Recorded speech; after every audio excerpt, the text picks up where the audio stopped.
Vamos iniciar entendendo a conjugação do verbo to be is. Ele só será conjugado com 3 pronomes, com she, he e it. Observe, por gentileza, na primeira frase. Ela é, she is. Na segunda, ela está, o mesmo she is. Então, com estas duas frases, eu almejo que você entenda que o is significa é e significa está,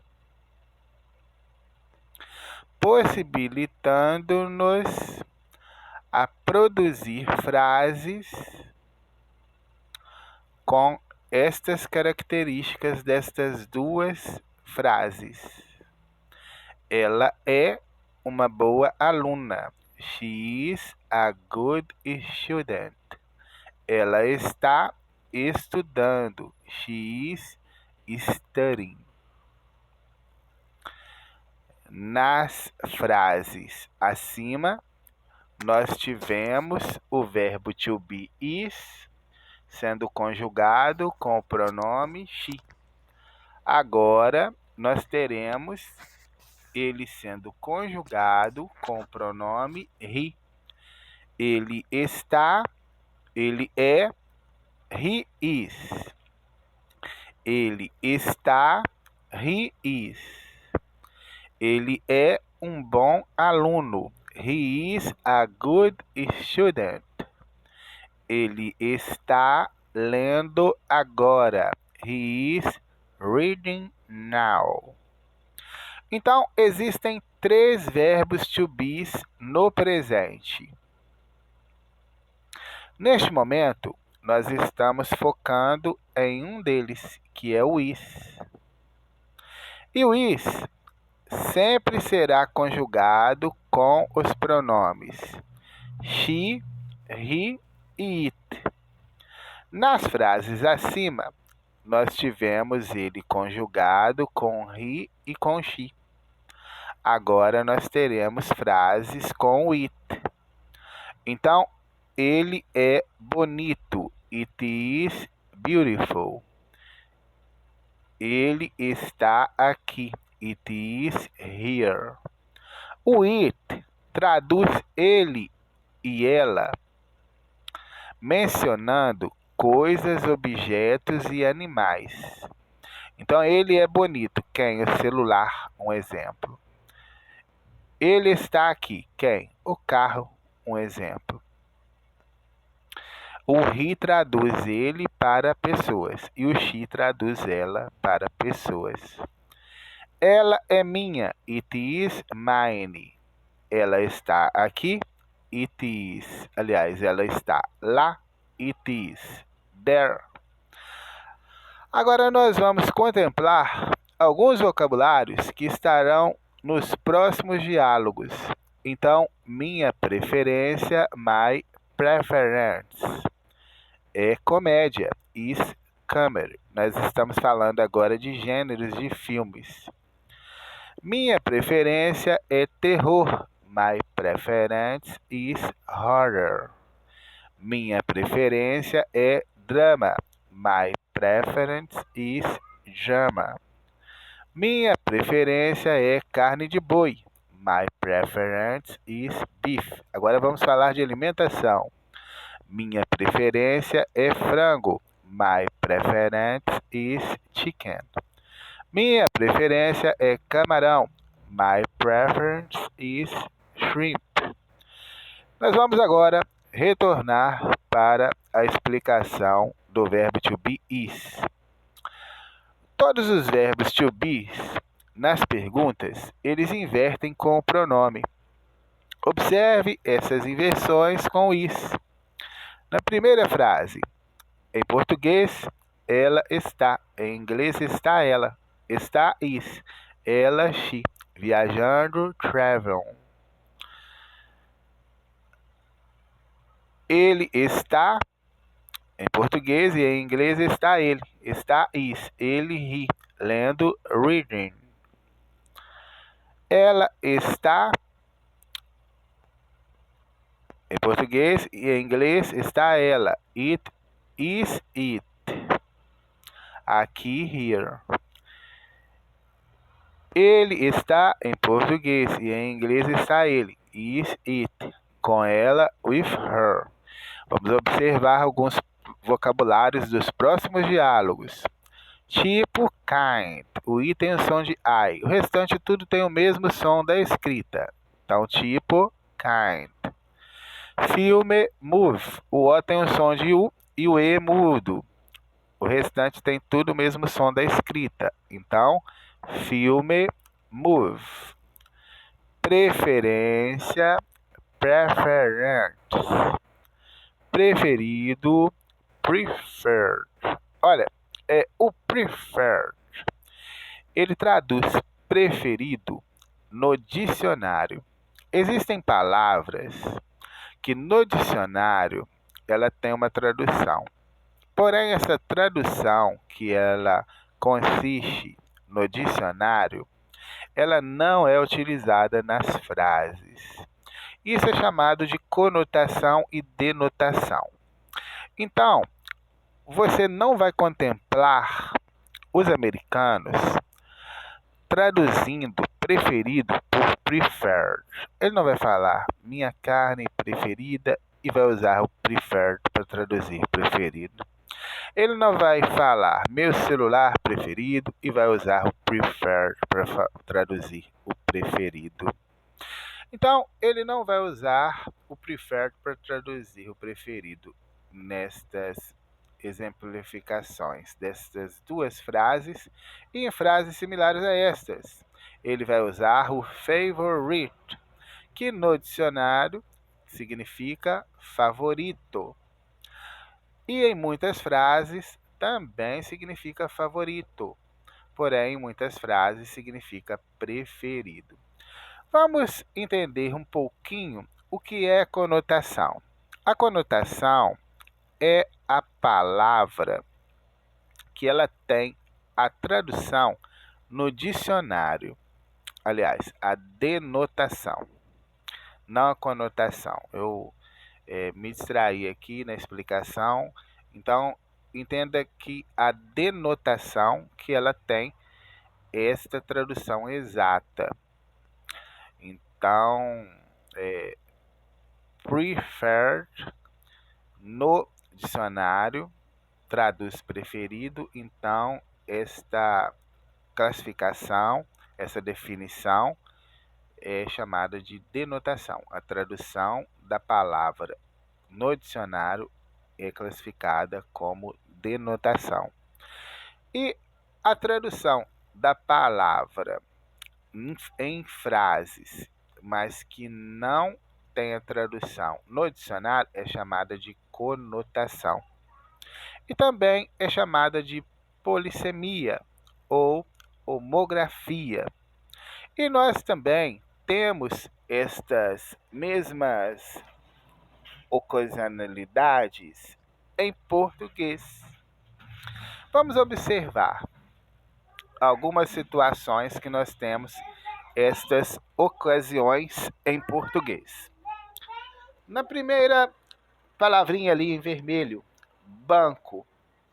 Banco, no dicionário, significa uma instituição financeira. Porém, em algumas frases, as pessoas falam: ele sentou-se no banco da praça. Então, ele está se referindo a um assento. Cabeça. Cabeça é o membro que fica acima do nosso corpo. Porém, em algumas frases, as pessoas falam: ele é o cabeça da empresa, se referindo a uma pessoa que está no comando. Luz, nós sabemos o que é luz. Luz é um fenômeno físico que permite nos clarear Porém, em algumas frases, nós falamos: a luz da esperança é o que nos mantém, se referindo a uma metáfora para a esperança. Papel, nós sabemos o que é papel, porém, em algumas frases, nós usamos: ele desempenhou um papel importante na equipe, referindo-se à função ou responsabilidade de alguém. Então, isto é a conotação. É uma palavra que ela não tem aquele significado que ela tem na frase, no dicionário. Então, esse é o último exemplo. Papel, ele desempenhou um papel importante na equipe. O papel, no dicionário, não tem essa tradução que teve na frase. Então, nas frases, aonde você usaria preferred, que traduz preferido no dicionário, você não usa, porque o americano não usa. Ele vai usar o favorite.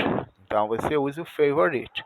Quando você for falar meu filme preferido, então você vai falar my filme, movie, e preferido, favorite, ao invés de falar preferred, que é a tradução da palavra no dicionário, você usa o favorite, que no dicionário traduz favorito.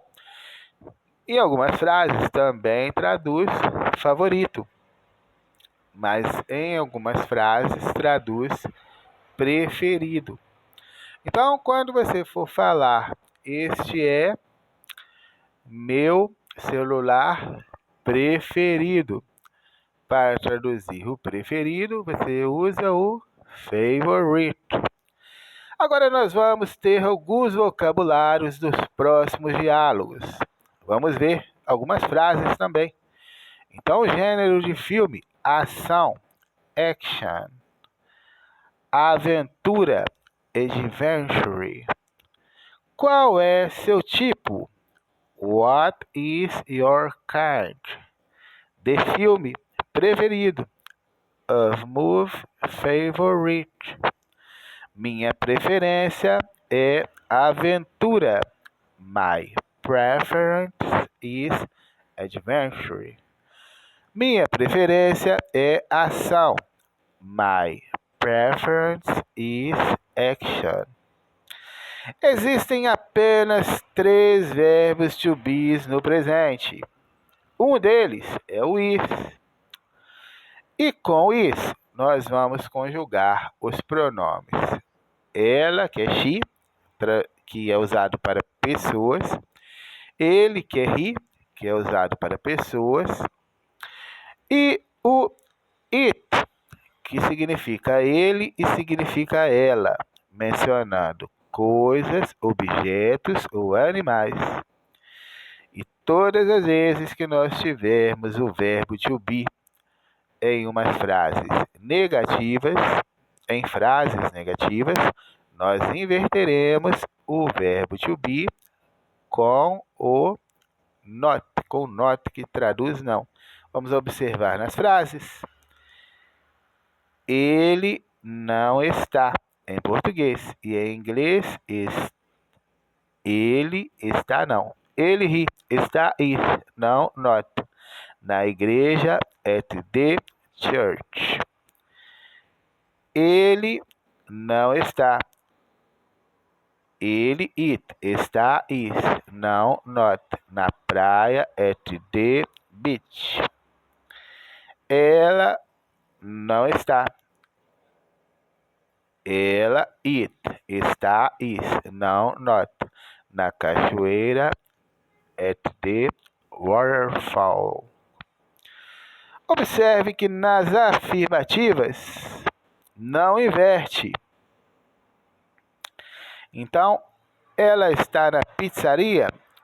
Ela está, she is, na pizzaria, at the pizzeria. E nas negativas invertem. Então, vamos observar frases intercaladas para uma melhor compreensão. Ela, she, Está não, is not. Na piscina, at the pool. Ele ri, está, is. No escritório, at the office. Ele ri, está não, is not. No bar, at the bar. Observe essa mesma intercalação em frases afirmativas e interrogativas para você consolidar este seu conceito que nas afirmativas não há inversão e nas interrogativas há inversão do pronome com o verbo to be. Então, ela está em português e em inglês está ela, is she, com ele, with him. E na afirmativa não tem inversão. Ela, she, está, is, com ele, with him. Ele está com ela, is he with her. Ele está com ela, he is with her. Então, na primeira frase, inverteu. Está ele, is he. Porque é uma pergunta. E na segunda, é uma afirmativa, não inverteu.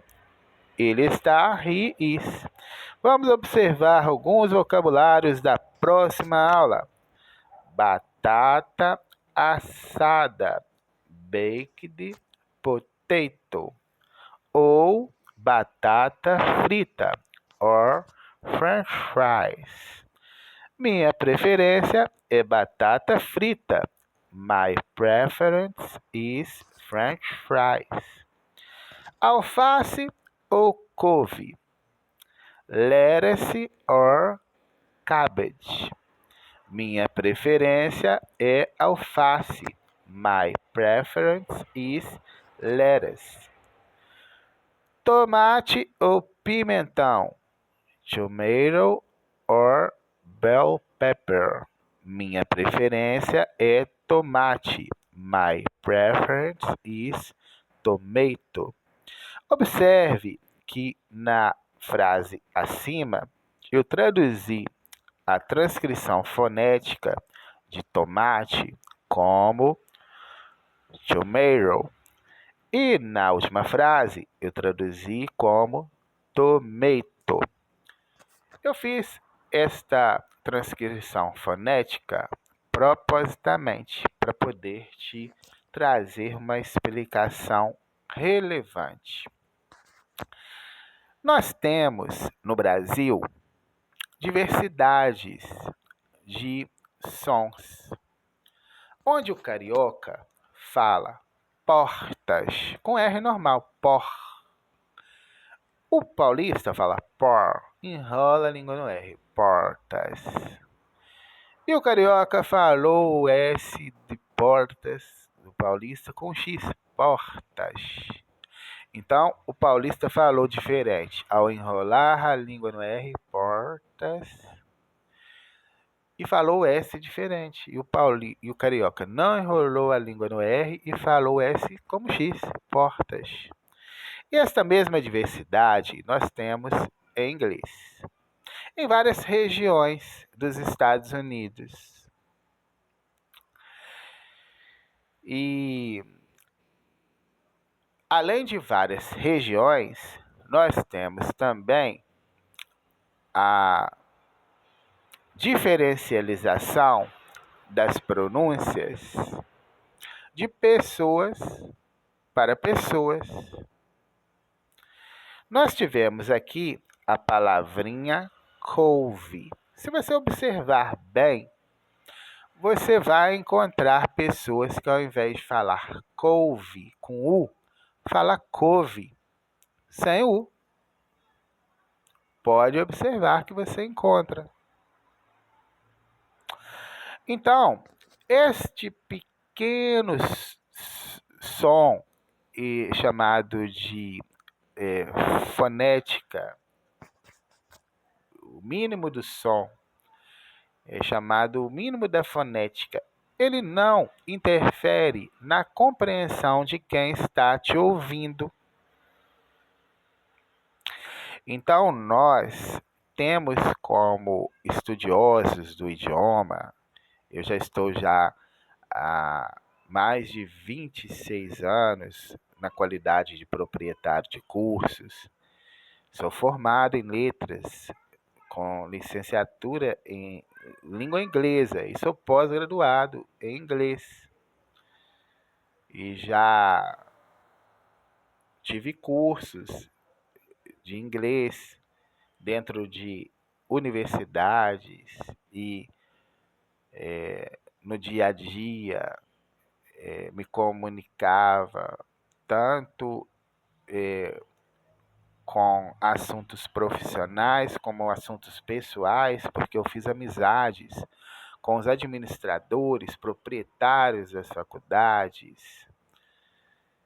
E nós, então, e você que está estudando, então nós que temos essa qualidade de estudiosos do idioma inglês, sempre nos procuramos nos comunicar, tanto em português quanto em inglês, com a pronúncia mais exemplar, com a pronúncia mais correta. Então nós vamos falar couve e não couve, sem o U.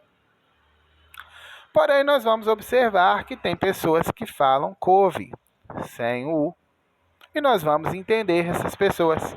Então é relevante você entender isto, porque quando você ouvir as pessoas em inglês também falar alguma palavrinha diferente da que você fala, você vai falar, não, o professor Marcos ele me ensinou a pronúncia correta, porque as palavras que ele usa no curso, ele busca a transcrição fonética por americanos que gravam áudio pela Universidade da Cambridge, que fica disponível para todos nós, inclusive você pode buscar também.